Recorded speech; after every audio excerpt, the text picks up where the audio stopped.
আর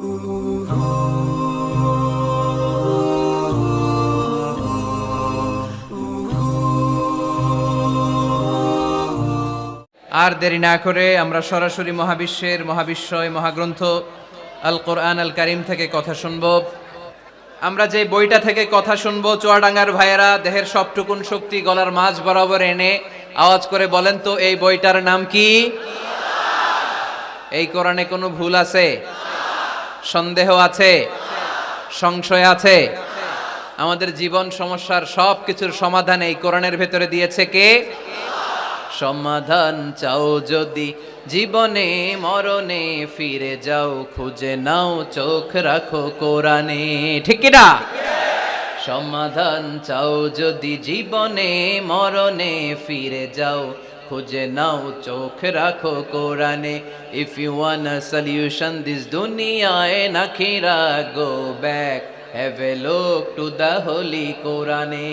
ঠিক কি না? এজন্য আমরা সমস্যার সমাধান চাইলে চোখ রাখতে হবে যেই কিতাবের দিকে, কিতাবটার নাম আল কোরআন। এই কিতাবে কোনো ভুল নাই, এই কিতাবে কোনো সন্দেহ নাই, কোনো সংশয় নাই।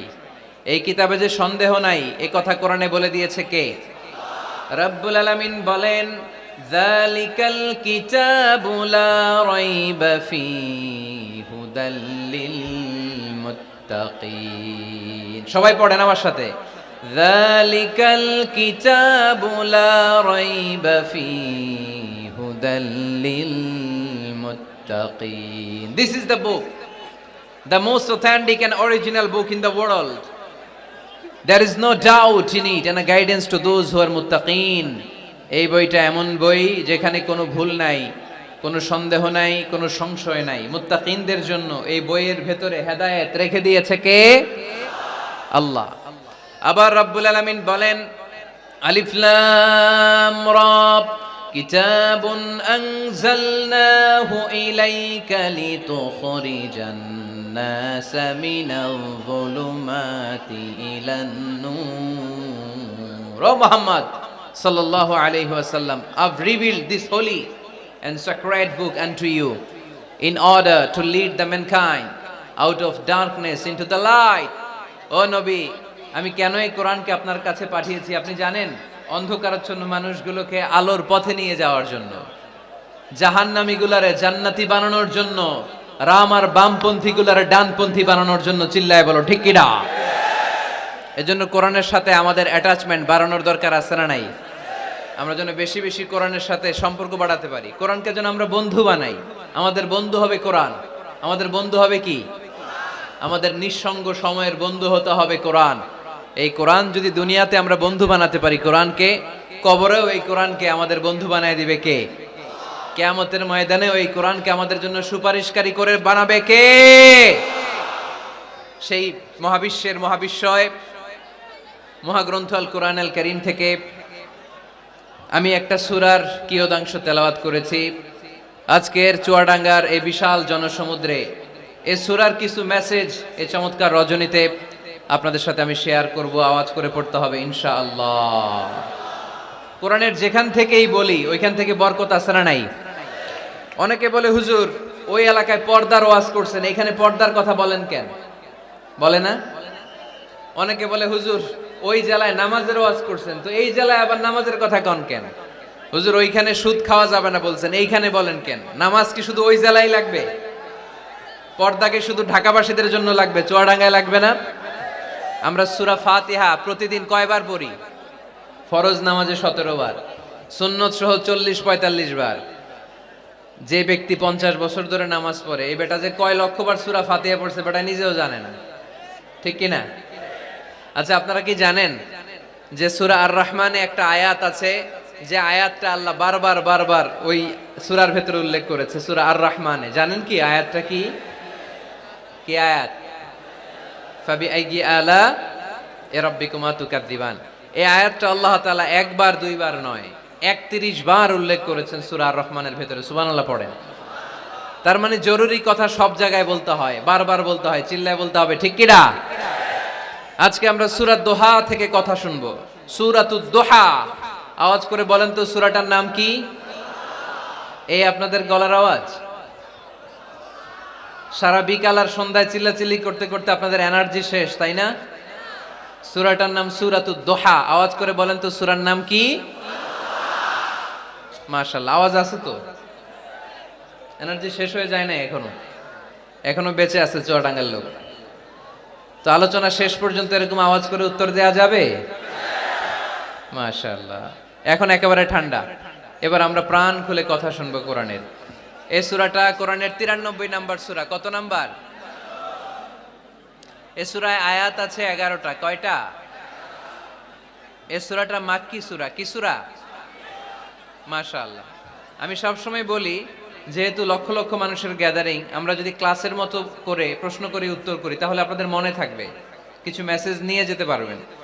এজন্য কষ্ট হলেও শেষ পর্যন্ত উত্তর দেওয়া যাবে বাঘের বাচ্চার মতো চিল্লায়া ইনশাআল্লাহ। তাহলে আমি প্রশ্ন করি, উত্তর দেন। আওয়াজ করে বলেন তো সূরাটার নাম কি? কত নাম্বার সূরা? আয়াত সংখ্যা কত? সূরাটা মাদানী সূরা। কি সূরা? মাশাআল্লাহ, মনে রাখছেন তো দেখি। এই সূরাটা একটা আশা জাগা নিয়ে সূরা। হতাশ ব্যক্তিদের জন্য এই সূরায় মেডিসিন আছে, প্রেসক্রিপশন আছে, আছে রেমেডি। এই সূরার সেন্ট্রাল থিম বা কেন্দ্রীয় আলোচ্য বিষয় হচ্ছে মুমিন কখনো হতাশ হয় না, মুমিন কখনো নিরাশ হয় না, মুমিন কখনো হাল ছেড়ে দেয় না, মুমিন ভরসা রাখে একজনের উপর। চিল্লায় বলতে হবে, তিনি কে?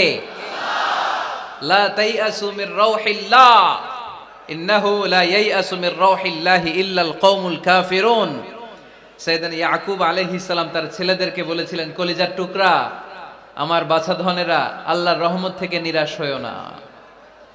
আল্লাহর দয়া, কৃপা, করুণা, মার্সি, ব্লেসিংস এন্ড বাউন্টিজ থেকে নিরাশ হয়ো না। কাফেররা ছাড়া আল্লাহর রহমত থেকে কেউ নিরাশ হয় না। মুমিন কখনো আল্লাহর রহমত থেকে নিরাশ হয় না। হ্যাঁ, মুমিনের জীবনে বিপদ আসে, ক্রাইসিস আসে, সংকট আসে। বিপদ নাই, সমস্যা নাই, পেরেশানি নাই, এরকম জীবন কারো আছে? কেউ দাঁড়ায় বলতে পারবেন, হুজুর আমার জীবনে কোনো বিপদ নাই, কোনো সমস্যা নাই? কেউ বলতে পারবেন? বিপদ, পরীক্ষা আল্লাহ আমাদেরকে দেয় পরীক্ষা করবার জন্য, ঠিক কি না? বিপদ আল্লাহ আমাদেরকে দেয় আমাদের কোমরগুলোকে সোজা করবার জন্য, আমাদের পায়ের নিচের মাটিকে শক্ত করবার জন্য, প্রতিকূল পরিবেশে নিজের অবস্থানকে শক্তভাবে জানান দেওয়ার জন্য। চিল্লায় বলেন ঠিক কিনা?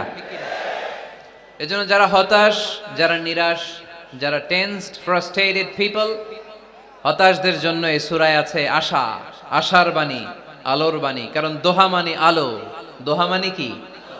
আলো কথাটা শুনতেই লাগে ভালো, ঠিক কি না? আলো বললেই কেমন ভাল লাগে না? কারণ আশার আলো, এটা সম্ভাবনার আলো। অন্ধকার দেখলে বাচ্চারা ভয় পায়, আলো দেখলে বাচ্চারা ভয় পায়। এজন্য আমরা অন্ধকার চাই না, আমরা চাই আলোর পথ। এই কোরআন এসেছে আমাদেরকে আলোকিত করতে, ঠিক কি না? আল্লাহ রাসূল সাল্লাল্লাহু আলাইহি ওয়াসাল্লামের খুব মন খারাপ, তিনি খুব বিচলিত, তিনি খুব পেরেশান। আল্লাহ রাসূল সাল্লাল্লাহু আলাইহি ওয়াসাল্লামের পেরেশানি দূর করার জন্য সান্ত্বনার বাণী হিসেবে আল্লাহ তাআলা এই সূরাটা আল্লাহ রাসূলের জন্য ডেডিকেট করে নাজিল করেছেন। চিল্লায় পড়েন সুবহানাল্লাহ। আর আল্লাহ বুঝাতে চেয়েছেন, আমার নবীকে আমি যেভাবে পেরেশানি দূর করেছি, সাহায্য করেছি, মুমিনদের জীবনেও আমি আল্লাহর পক্ষ থেকে সাহায্য আছে না নাই? এজন্য আমরা কখনো হতাশ হব না। এই মেসেজটা যদি বাড়িতে আজকে নিয়ে যেতে পারো চুয়াডাঙ্গার ছেলেরা। অনেকে হতাশ, ব্যক্তি জীবনে, পেশাগত জীবনে, পারিবারিক জীবনে হতাশ, চাকরি হয় না, ব্যবসায় মন্দা। যাদের ব্যবসা মন্দা, এই শাহিদুজ্জামান টরিক ভাইয়ের সাথে দেখা করবা। সফল ব্যবসায়ী, বাংলাদেশ কাঁপায়, এখন সিঙ্গাপুর কাঁপাইতেছে। তো তোমরা ওনাকে ধরবা টাইট করে, যে ভাই কিভাবে আপনি সফল হলেন, শোনান আপনার সফল হওয়ার গল্প। How to succeed in life, কিভাবে ব্যবসায় সফল হতে হয়, কিভাবে আইকন হতে হয়। শহীদ ভাইয়ের কাছ থেকে চুয়াডাঙ্গার ছেলেরা জেনে নিবা। মুমিন কখনো হতাশ হয় না। আজকের মাহফিল থেকে এতটুকু যদি এই জনসমুদ্র থেকে আমরা বাসায় নিয়ে যেতে পারি, যে আমরা কখনো হতাশ হব না, আমরা নিরাশ হব না, শেষ নিঃশ্বাস থাকা পর্যন্ত আমরা হাল ছেড়ে দিব না, আমরা ভরসা রাখবো সব সময় একজনের উপর। চিল্লায় বলতে হবে, তিনি কে? Every time you feel like you cannot go on, you feel so lost that you are so alone. Every time you feel like you cannot go on, you feel so lost that you are so alone.